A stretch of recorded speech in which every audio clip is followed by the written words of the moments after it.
지난 10월 1일 목요일 오전 10시 반쯤에 충격적인 뉴스를 여러분들 들으셨을 것입니다. 참 가슴이 아프셨지요. 저도 참 그 뉴스를 듣고 참 말할 수 없는 비참한 마음을 느꼈습니다. 사회에서 더 좋은 직장을 얻기를 원하고 또 공부하기를 원했던 젊은이들이 그곳에서 참 목숨을 잃었습니다. 또 하나 가슴 아팠던 것은 그 목숨을 잃은 사람들의 종교를 그렇게 기독교인을 지칭하여서 물어보았었다고 하고, 한 가지 더 가슴 아픈 이야기는 그 일을 저지른 범인이 평상시에 늘 따돌림을 당하고 친구가 전혀 없었던 그 사건을 통해서 자기는 자기가 평상시에 아무도 자기를 몰라주었는데 그 일 때문에 많은 사람들에게 유명해질 것이다 하는 그런 생각을 하였다는 것입니다. 어떻게 보면 그것은 그 한 사람의 잘못이기도 하지만 오늘날의 이런 사회가 만들어낸 또 하나의 비극이다 하는 생각들을 하지 않을 수가 없습니다. 그 사건 직후에 프레지던트 오바마가 정말 비통한 마음으로 연설문을 낭독하면서 그런 이야기를 하였습니다. Our thoughts and prayers are not enough. 우리의 생각과 기도만으로는 불충분하다는 것입니다. 많은 사람들이 총기 규제에 대해서 이야기를 하고 또 대선 주자는 늘 후보일 때 그런 이야기를 했지만 막상 그것을 실행에 옮기려고 하면 엄청난 로비들이 벌어진다는 것이죠. 그것을 도저히 넘어설 수가 없다는 것이죠. 그런 안타까운 큰 권력 앞에 자기도 정말 안타까운 마음으로 대통령이 직접 그런 이야기들을 하는 것입니다. 미국에 많은 수많은 기독교인들이 있지만 그것을 막아설 수 있는 힘이, 구체적인 힘이 별로 없다는 그 통탄한 마음이 그 속에 드러나 있는 것을 보고요. 정말 그 이야기를 들으면서 오바마 대통령이 이야기하는 그 메시지가 전 국민들을 대한 것이지만 또 한편 저나 또 믿는 기독교 우리 크리스찬들을 향한 또 하나의 메시지가 아닌가 하는 생각들을 해보게 됩니다. 여러분, 장로교의 경우에는 장로교의 장점은 예배입니다. 참 예배에 목숨을 걸고 예배를 정말 잘 드리려고 합니다. 그런데 또 하나의 장로교의 단점도 예배가 될 수 있습니다. 자칫 예배만 드리면 그것으로 끝난다고 생각할 수 있는 그런 오류가 장로교 안에 있다는 것입니다. 이 교단 안에. 감리교나 또 다른 이렇게 교단들을 보면 사회 참여를 아주 열심히 하는, 정의에 입각한 것이 무엇인가 이것을 액션으로 옮기려고 하는 그런 교단들도 많이 있기 때문에 그렇습니다. 그래서 어떻게 보면 초교파적인 그런 부분에서의 장단점을 주고받는, 배울 것을 배우고 우리가 또 나누어 줄 것들을 나누어줘야 하는 그런 부분들이 있지 않는가 생각해 보게 됩니다. 여러분, 지난 10년 동안 한 통계조사를 해보면 10년 동안 총기 사건으로 죽은 사람이 약 31만 명 정도 된다고 합니다. 그런데 실제로 그렇게 미국에서 몇 조 원을 써가면서 막으려고 하는 테러를 통해서 죽은 사람은 313명 정도가 된다고 합니다. 그게 지난 10년 동안의 통계입니다. 여러분, 테러를 막기 위해서 그렇게 애를 썼지만 이 313명이라는 통계 숫자는 우리 미국 국내에서만 테러를 통해서 희생당한 사람이 아니라 미국 외의 그 지역에서도 미국 그 시민권을 가진 사람이 테러를 통해서 희생당한 그런 사람 숫자를 다 포함한 것입니다. 그렇다면 이것이 비교되는 이 숫자를 봤을 때 얼마나 큰 희생이 전쟁터가 아닌, 테러 상황이 아닌 미국 내에서, 그것도 가장 안전해야 되는, 가장 안전하게 보호받으면서 공부해야 되는 학교 안에서 그런 일들이 벌어진다는 것이죠. 너무너무 안타까운 현실이 아닐 수가 없다는 것입니다. 저는 지금 여러분들에게 이제부터 우리 교회가 나서서 총기 규제 캠페인을 하자 이런 말씀을 드리는 것이 아닙니다. 여러분, 우리가 이 비참한 상황을 앞에 놓고 어떻게 해서든지 그러면 우리는 무엇을 할 수 있는가라고 나서보려고 애를 써보면 쉽게 무슨 일을 구체적으로 해야 되는지 찾기도 어렵습니다. 기도하는 것도 왜 구체적으로 그럼 우리가 무엇을 할 수 있는가? 미 국방성 안에서 이루어지는 일도 다른 로비스트들을 통해서 막기가 어려운데 우리같이 평범한 사람들이 그것을 어떻게 할 수 있겠습니까? 쉽지 않은 이야기입니다. 그래서 우리는 이 비참한 마음, 슬픈 마음을 그대로 가지고 또 시간이 흘러가면 우리 속에서 잊을 수밖에 없다, 잊어야 한다라는 그런 안타까운 마음을 가지고 또 시간을 보내죠. 불안합니다. 또 언제 어떤 사고가 터질까봐 불안한 마음을 조마조마하면서, 그리고 우리 아이들에게 이야기하죠. 옛날에 어른들은 그렇게 얘기했습니다. 저한테도. 아들아, 사람들 많이 모이는 곳에 가지 말고 줄을 서되 중간쯤에 줄을 서고, 이게 앞에 서서도 문제가 있을 수 있고 뒤에 서서도 문제가 있을 수 있으니까요. 그런데 그런 한국에서 너무 많이 전쟁을 겪은 세대라서 그런지 그것이 습관이 되어서인지 한국 사람들의 마음속에, 한국 그리스도인들의 심지어는 속에도 자기 자녀에 대한 안전, 그리고 그것에서 한 발자국 더 나가면 자기 자녀의 신앙생활, 자기 자녀의 신앙과 믿음 생활과 자기 자녀가 안전하면 그것으로 족하게 여기는 것이 저의 모습이고, 혹시나 우리 모두의 모습과 생각이 아닌지 돌아보게 된다는 것입니다. 제가 실제로 보면, 제가 제 아이에게 이번에 있었던 총기 사건에도 그것을 막아서려고 자기하고 전혀 상관없는 한 청년이, 심지어는 자기 아들의 그날이 자기 아들 생일이었음에도 불구하고 그 범인을 막아서려고 하다가 수발에 총알을 맞고 목숨은 건졌지만 그 사진을 찍었는데 웃으면서 찍었어요. 자기 아내와 아들과 함께. 범인에게 오늘은 내 아들의 생일이다 이렇게 이야기를 했음에도 불구하고 무자비하게 그렇게 했다는 겁니다. 근데 만약 그 어머니가 그 아들의 모습을 보면서 굉장히 자랑스러워하는 모습을 봤습니다. 저희 어머니와는 좀 다른 모습이죠. 저희 어머니는 사람 많이 모이는 곳에 가지 말고, 위험한 데도 가지 말고, 앞에도 서지 말고 뒤에도 서지 말고 중간에 서라 이렇게 말씀을 하셨는데, 군대 갈 때도 그렇게 늘 사람 많이 모이는 곳에 가지 말고. 저도 제 아들에게 저희 아들에게 딸에게 제가 했던 말들을 돌아보면 학교에 친구들이 어려울 때 도와주고 막아서고 케어해주고, 아이가 혹시 혼자 있으면 네가 가까이 가서 친구해주고 같이 밥을 먹고 그렇게 해라. 네 친구가 어려운 상황에 처해지면 네가 그 위험을 감소해 줄 수 있는 그런 일을 해라. 이렇게 이야기한 적이 거의 없는 것입니다. 거의 없는 것입니다. 그러면서 제가 이 사건을 바라보는 저의 마음이 그 범행을 저지른 사람에 대한 분노에서 저 자신에 대한 회개로 바뀌었습니다.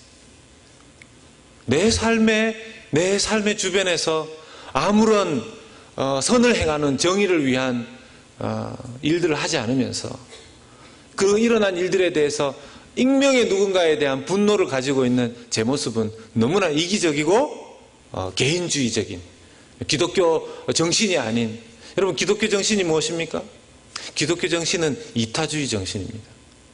전 세계의 공동체 중에서, 전 세계의 단체 중에서, 이 세상에 존재하는 모든 단체 중에서 유일하게 자기 자신의, 자기 단체의 이익이 아닌 그 단체 밖의 이익을 위해서 세워진 공동체는 교회밖에 없습니다. 유일하게 교회밖에 없습니다. 모든 공동체는 자기 자신의 유익을 위해서 존재합니다. 그런데 그 교회가 자기의 유익과 자기의 안전, 자기의 믿음만을 소중히 여기면서 머물러 있게 된다면, 하나님께서 교회를 이 땅에 세워놓으신, 우리를 이 땅에 구원받은 백성으로 두신 그 사명을 완전히 무시하고 살아가는, 하나님의 뜻을 거부하고 거절하는, 불순종하는 하나님의 백성들이 되게 되는 것입니다. 오늘 말씀에 20절의 말씀, 하나님께서 하나님 아버지의 능력으로 예수 그리스도를 부활시키셨고, 그 부활되신 예수님께서는 승천하셔서, 신학적 용어로 승귀라고 하죠. 승귀되셔서, 승천하셔서 하나님 보좌 우편에, 하나님과 동등된 통치권을 가지고, 주재권을 가지고 하나님 아버지의 보좌 우편에 서게 하셨습니다. 이제 그때 이후로 예수님 이 땅에 계셨던 그 모습, 고난당하는 자, 또 죄를 대신 짊어지신 어린 양의 모습, 그 모습이 부활 이후에 하나님 보좌 우편에서 이루어진 그 모습은 세상 모든 것을 통치하시고 다스리시는 주권자의 모습으로 하나님께서 승귀시키신 것입니다. 하늘에서만이 아니라 땅에서도 모든 만물 위에 주관자로 예수 그리스도의 위치를 만드셨습니다. 원래도 그러했지만 그런데 이 모든 만물 위에 하나님께서 교회를 세우시고 이 만물을 다스리게 하시는, 여러분 21절에 쓰여져 있는 통치, 권세, 능력, 주권, 높은 이름, 이 모든 단어들, 열거한 단어들은 그 당시에 사람들이 우상을 섬기면서 그 우상들에게 주었던, 심지어는 천사들에게 부여했던 그런 권한들입니다. 그 권한들이 천사들에게, 우상들에게 있지 않고 우리 주 예수 그리스도에게만 있다라고 에베소서를 통해서 사도 바울은 역설하고 있는 것이죠.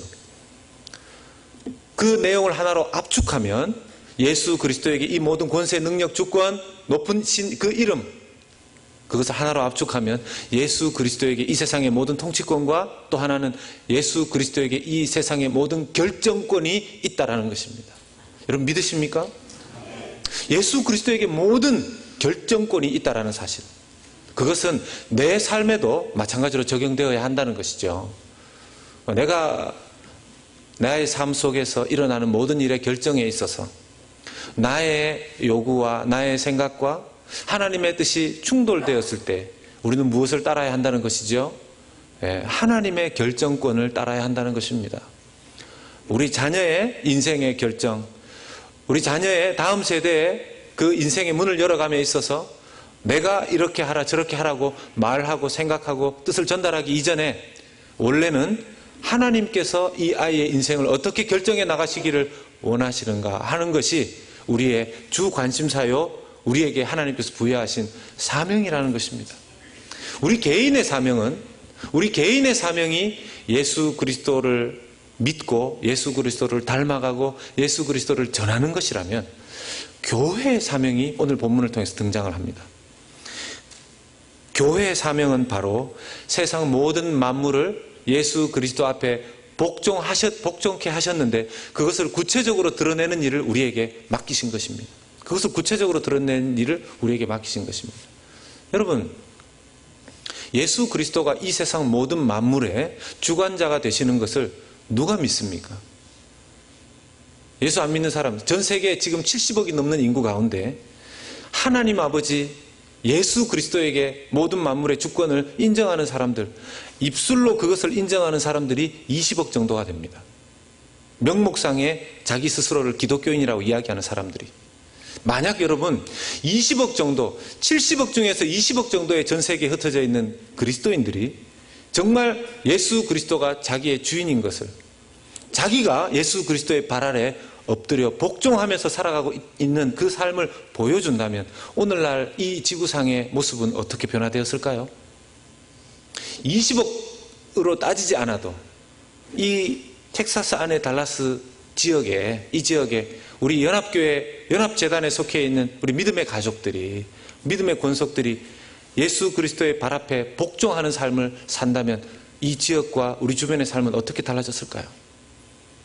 우린 너무 멀리, 너무 크게 적용하는 나머지 우리 스스로는 좋은 동기를 가지고 있으면 내가 마치 착한 사람인 것처럼 착각하고 살 수 있는 그런 모습이 우리에게 있다는 것입니다. 많은 사람들이 좋은 학교에 다니면 자기가 좋은 사람인 줄로 착각합니다. 이것을 교회에 적용해 보면요, 어떤 교회에 가서 좋은 설교를 들으면 자기가 좋은 신자인 것으로 생각합니다. 어떤 분들이 자기가 좋은 교회를 다니면 자기가 좋은 사람이라고 생각하는 경향이 있습니다. 그렇지 않습니다. 심지어 말씀을 전하는 저를 포함하여 제가 이런 메시지를, 하나님의 말씀을, 거룩한 말씀을, 풍성하고 놀라운 주님의 능력의 말씀을 전한다고 해서 제가 그런 사람이 되어 있지 않을 가능성도 상당히 높다는 것입니다. 그렇다면 우리는 우리가 전하는 말씀, 우리가 듣는 말씀, 우리가 생각하는 것으로 속지 않아야 된다는 것이죠. 우리 스스로를 실제로 돌아보아야 합니다. 매일매일 내 삶 속에서 하나님께 복종하고 있는가? 여러분, 많은 사람들은 하나님께 영광 돌리는 삶이 무엇인가 생각하실 때 흔히들 오스카상, 아카데미상, 무슨 그래미상, 한국으로 따지면 10대 가요대상, 연예대상 이런 거 받을 때 연말에 그 트로피 하나 들고 울면서 모든 영광 하나님께 돌립니다. 이러면 TV 보는 사람들은 다 저 자리에 저 정도는 돼야지 하나님께 영광이 되는데, 그리고 누구처럼 축구하다가 이제 며칠 있으면 우리도 다음 주 토요일인가요? 우리 축구 경기 있죠. 거기에서 이제 골 딱 넣고 무릎 꿇고 기도하면서 그래야 하나님께 영광이 되는 것처럼 생각을 하는 경향이 있습니다.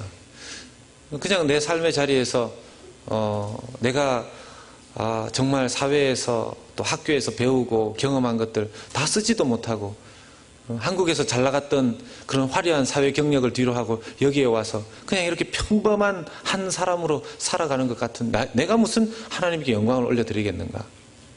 내 삶의 자리에서 오늘 하나님께서 내게 요구하시는 것에 복종하게 되면 하나님께서 나를 통해서 만물의 주관자가 되시는 것을 드러내는 영광스러운 삶이 되는 줄로 믿으시기를 축원합니다. 멀리 찾지 않아야 합니다. 멀리 찾지 않아야 합니다.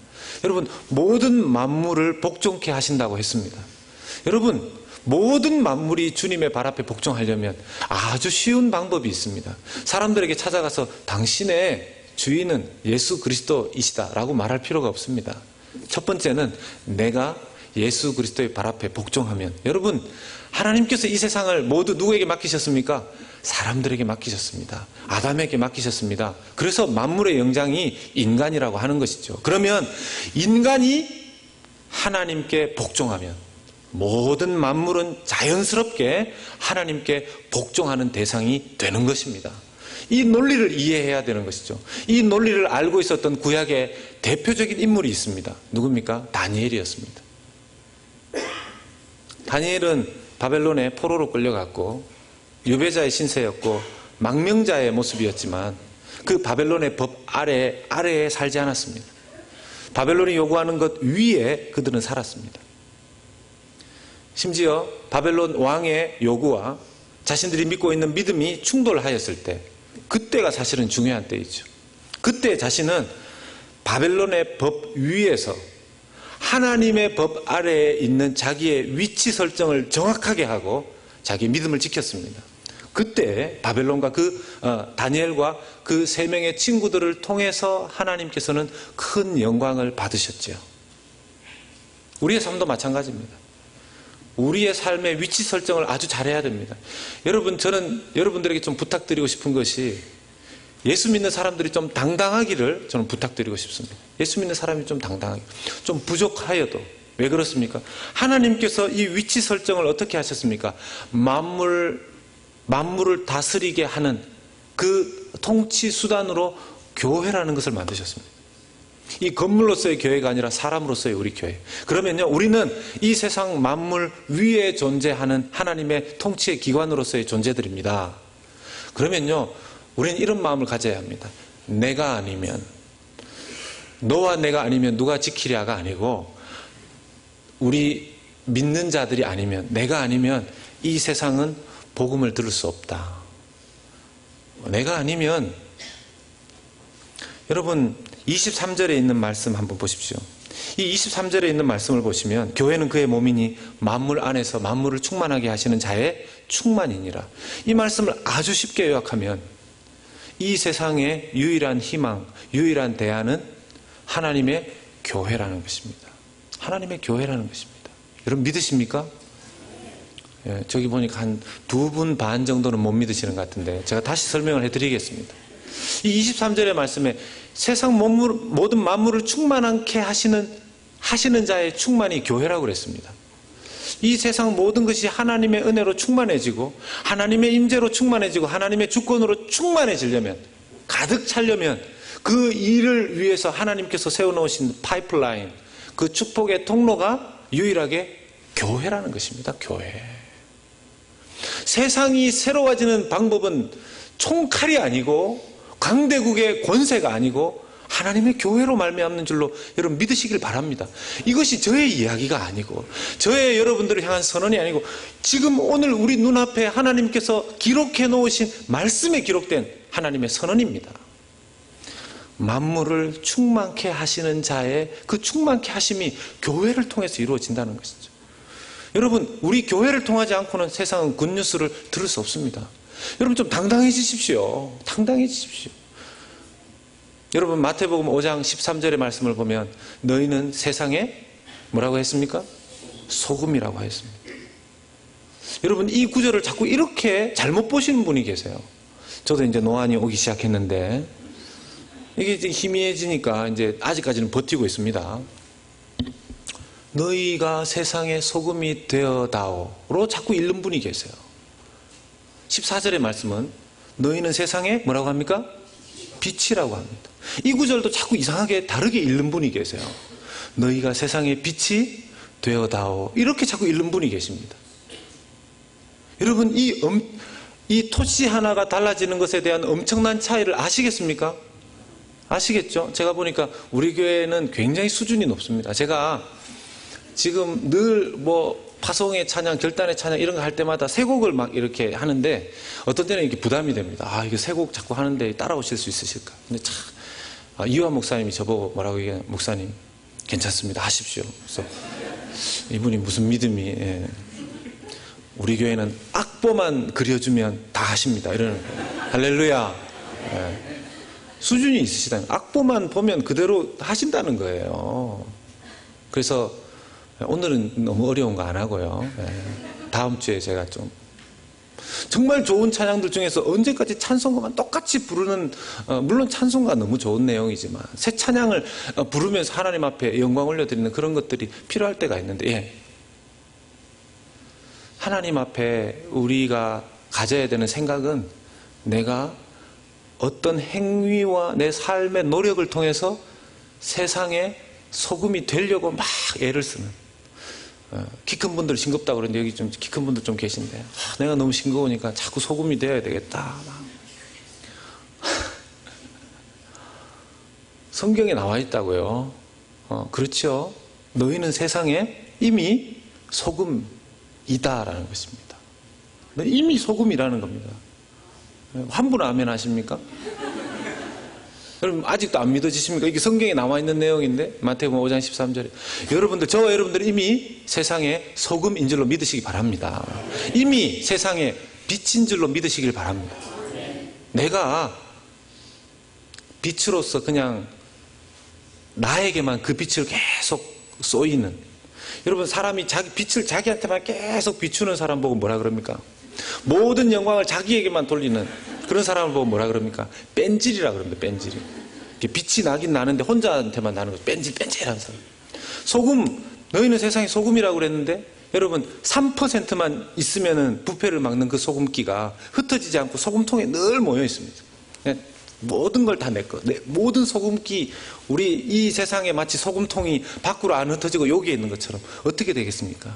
여기에 자꾸 오래 지내다 보면 정말 짠돌이가 되는 것입니다. 예수 믿는 사람이 짜다, 뺀질하다, 물에 빠지면 입만 뜬다, 요즘은 입이 가라앉다 그러죠? 물고기하고 얘기하려고. 여러분, 예수 믿는 사람들이 내가 뭔가 되려고 하는 것이 아니라 이미 되어졌다라는 하나님의 선언 아래에서 그 모습 그대로 살아가기 위해서 그냥 노력하는, 내가 하나님의 아들이 되려고 노력하는 것이 아니고요, 하나님의 딸이 되려고 노력하는 것이 아니고요, 이미 우리 집에서 태어났는데 자꾸 그 딸이 그 아들이 얘기하는 겁니다. 제가 아버님 태어나서 보니까 우리 아버지 너무 존경스럽고 우리 어머니 너무 존경스러운데 제가 아들로서 딸로서 너무 부족한 것 같습니다. 아직 아들이라 부르지 마십시오. 딸이라 부르지 마십시오. 이거 미치는 겁니다. 애가 이러면. 이건 성숙하고 겸손한 게 아니라 어떻게 고기를 사 먹여가면서 설득을 해야 되는 건지, 아니다. 너는 이미 내 아들이고 이미 내 딸이다. 예, 아버지의 성적표를 보면 늘 올 A였다고 어머니가 얘기해 주셨는데 저는 이렇게 어떻게 해도 자꾸 이렇게 B가 나오는데 부모님이 저의 B는 배드라고 얘기하셨다고. 여러분, 이것과 똑같은 모습인 거죠. 우리가 만약 우리 스스로의 정체성을 명확하게 한다면 이 세상에 대한 책임감이 좀 달라져야 할 것입니다. 여러분, 22절의 말씀과 23절의 말씀을 잘 생각해 보면 우리는 세상의 변두리가 아니라 중심입니다. 변두리가 아니라 중심입니다. 플러신학교의 그 마크 레버튼 총장이 작년에 신임 총장으로 부임을 하였는데, 이 총장님이 이렇게 얘기합니다. 세상은 힙합을 즐기고 있는데 교회는 폴카를 추고 있다는 거예요. 여러분, 이 갭을 아시겠습니까? 세상에 대해서, 그러니까 어떻게 보면 굉장히 우아한 거죠.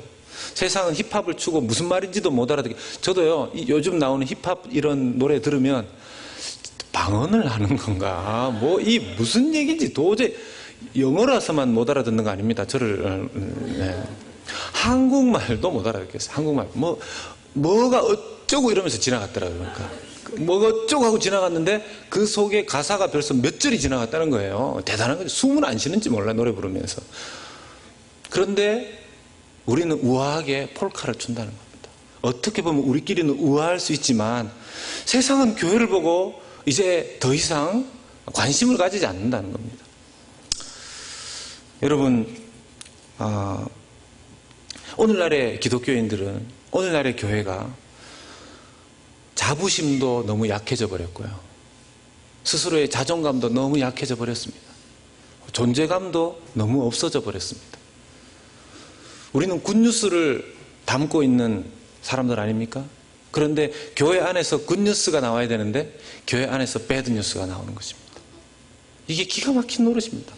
그래서 가서 내가 당신에게 전할 I'll give you good news 라고 얘기하면 너나 잘해라 이렇게 얘기를 하는 거죠. 너나 잘해라 이렇게 얘기하는 거죠. 기가 막힌 얘기입니다. 여러분, 복음과 교회는 이퀄이 아닙니다. 맞습니까? 복음과 교회는 똑같은 것이 아닙니다. 복음은 예수 그리스도이고 복음은 완벽한 것입니다. 퍼펙트한 것이죠. 그런데 교회는, 이 땅의 교회는, 저 천국의 교회는 완벽하지만 이 땅의 교회는 완벽하지 않죠. 그런데 세상 사람들은 교회와 복음을 동일하게 봅니다. 교회와 복음을 동일하게 보기 때문에 교회가 자꾸 무너지면 사람들이 복음에 대해서 오해를 하기 시작합니다. 더 이상 굿뉴스로 받아들이지 않고 받아들이기를 싫어하고 거부하게 되는 것이죠. 우리는 회복해야 합니다. 빨리 회복해야 됩니다. 우리의 굿뉴스가 정말 굿뉴스로 사람들에게 전달될 수 있도록 말이죠. 여러분, 저는 지금 저와 여러분들에게 우리 교회에서 무슨 주지사가 나오고 국회의원이 나오고 대통령이 나와야 된다는 걸 이야기하는 게 아닙니다. 다시 한번 말씀드리면, 내가 내 삶의 자리에서 예수 그리스도의 제자로서, 아들로서, 딸로서, 이미 아들이라고, 이미 딸이라고 선언해 놓으신, 선포하신 그 삶의 자세에 대해서 어떻게 해야 되냐는 것이죠. 제가 제 스스로 저를 돌아보면서 이 메시지를 준비하면서 회개했던 부분이, 아까 말씀드렸던 것처럼 저희 자녀에게는, 저는 어떻게 되어도 좋지만 저희 자녀에게는 안전하게 신앙생활, 학교생활 잘하면 된다는 정도만 생각하고 그런 것들을 말하지 않았다고 그랬죠. 그래서 제가 저희 아들에게 시간이 그래도 조금이라도 있어서 얘기를 했습니다. 혹시라도 네가 교회 안에 또 그리고 학교에서 누군가가 차별을 당하고 누군가가 거기서 소외당하고 또 폭력이든 어떤 정의롭지 못한 일을 당할 때 네가 도와줘라. 근데 그런 얘기를 하는데 제가 살짝 주저가 되는 겁니다. 살짝 주저가 되는 겁니다. 그런데 여러분, 그것이 우리의 사명이고 부르심이라는 거죠. 이번 한 주간 여러분, 저와 여러분들 한번 실험해 보았으면 좋겠습니다. 실험을 해봤으면 좋겠습니다. 여러분들의 삶의 주변에, 여러분들 그냥 직장 가시면 거기에 앉아서 뭘 하시기가 바쁘시죠? 뭐 오셔야 되는 그 사람들, 그 커스터머들 만나고 내 앞에 내 책상에 있는 태스크들. 미국의 직장 스타일은, 미국은요, 제가 보니까 보통 원래 다음날 해야 되는 어떤 그 태스크나 프로젝트가 있으면 한국 같은 경우에는 뭐 직장 동료든 상사든 그 사람의 책상 위에다가 그 페이퍼를 올려놓습니다. 근데 미국 스타일은 의자 위에 올려놓더라고요. 그 사람의 의자 위에. 그러니까 그 다음날 아침에 와서 내가 앉으려고 하면 그 의자 위에 있는 그 다큐멘터리를 먼저 들어서 봐야 되는 것이죠. 일부터 바로 시작하라는 겁니다. 아주 좋은 뜻이기도 하지만 그만큼 어떻게 보면 여유가 없는 것이기도 하죠. 여러분, 이번 한 주간 동안 여러분들의 삶의 주변에 좀 기도하는 산책을 좀 하시기 바랍니다. 여러분, 저는 이제 우리 교회 어르신들도 많고, 어르신뿐만 아니라 뭐 젊은 사람 다 포함하여서 많이 웃으시고 많이 걸으십시오, 이 얘기를 자주 합니다. 여러분들의 삶의 주변에, 여러분들 출근하셔서 아침에 일어나셔서 여러분들 부엌에서 집에서 또 교회에서 이렇게 한 30분씩 1시간씩 걸으시면서 하나님, 내가 밟고 다니는, 내가 일하고 내가 살아가는, 내가 숨쉬는 이 공간에서 내가 해야 될 하나님의 사명은 무엇입니까? 그런 기도를 해보십시오. 하나님께서 반드시 내가 보지 못했던 어떤 일들, 내가 생각지 못했던 사람들 생각나게 하실 것입니다. 여러분, 연합교회만 우리가 바라볼 것이 아니라 제가 연합교회 주변을 좀 걸으면서 그런 기도를 해봤습니다. 이 울타리 너머에 있는 아파트, 그리고 이 주변에, 우리는 이 캐롤턴을 언제든지 버리고 떠날 수 있지만 어떻게 보면 이 주변에 우리가 떠나기 전까지 우리에게 붙여놓으신 이웃들, 베트남 사람들, 인도 사람들, 우리 교회 근처에 있는 사람들에게 우리는 과연 굿뉴스의 모습으로 그렇게 보여지고 있는가? 제가 생각해 보니까 아닐 수 있겠다는 생각이 들었던 겁니다. 여러분, 우리 교회가 뭐 잘못되어 있고 잘못하고 있다라는 걸 제가 비판하기 위해서 오늘 이 메시지를 전하는 게 아닙니다. 이런 고민은 모든 교회의 고민입니다. 모든 이민교회의 고민이고 모든 미국 안에 있는, 전 세계 안에 있는 교회의 고민이라고 할 수 있습니다. 오늘 이제 우리는 성찬을 하게 됩니다. 여러분, 저와 여러분들이 이 성찬 예식을 하면서 단순히 내 신앙의, 하나님 앞에서의 신앙 생활의 개인 것만 돌아보는 것이 아니라 부름받은 사명자로서 나의 입술의 말과 내 삶에서 하고 있는 그 것들이 혹시 하나님 맡기신 사명에 불충분한, 충분하지 않은, 오바마의 그 이야기처럼 생각하고 기도하는 것으로만 충분하다고 여기는 부분들이 없는지 돌아보는 그런 기도를 먼저 좀 돌아보는 시간들을 가지면서 이 성찬을 했으면 좋겠습니다. 우리 예수님께서는 이 땅의 사명, 책임 감당하시고 이 땅을 바꾸시기 위해서 오셨기 때문입니다. 우리 찬송가를 부르면서 성찬 준비하겠습니다. 찬송가